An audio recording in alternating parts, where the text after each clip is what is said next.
Një vazhdimisht për guxon, sigurisht aja ka rëndësi të veçantë s'ke në politikë kosovare, kështu që po mendoj që edhe atëherë kur kanë folë edhe për vetëvendosin që s'kam i marrë ma 51% edhe për guxon që mos ka me pas asnjë deputet, ata kanë qenë befasia e zgjedhjeve në Kosovë.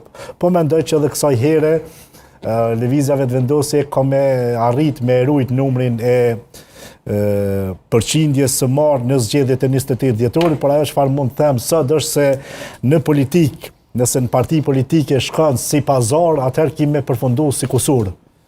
Kështu që ne po presim deri me 7 qershor, edhe besoj që ndoshta do të jemi bashkë natën e 7 qershorit, kur ne do t'i shohim prap ata skeptikët e opozitës të cilët vazhdimisht në një farë forme e kanë ataku këtë rast lëvizje vetëvendosje dhe partnerët e saj, se asnjëherë ma nuk do t'i rrinë 51%, po me këta lider që i kemi në opozit, unë po besoj që lëvizja vetëvendosje ka me pas edhe një rritje më të madhe, jo 51%. Pse?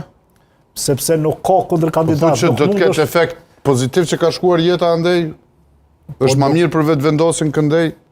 Po nuk po them, po lider... Se ne ishim duke folur për këto lista. Jo, unë po tash nuk... Emnat individualisht nuk mund të kërkush me bë kurrë. Parlamentatit edhe Bedri Hamza, edhe Lumir Abdigjikun, 3 pol zgjedhë ki përballë Albin Kurtit, nuk e di pse kanë me dalë me provu. Kja diçka është, kja hajtë veç dalëm ta provojmë na se nashta mos po bujmë diçka. Domethënë edhe ato që kanë thonë më herë se është tepër e rëndësishme në një subjekt politik kur vet lideri atij subjekti politik nuk beson fitore. Domethënë as Bedri Hamza as Lumir Abdigjiku e dinë që sfitojnë, nuk besojnë fitore, çysh me besoj elektorati.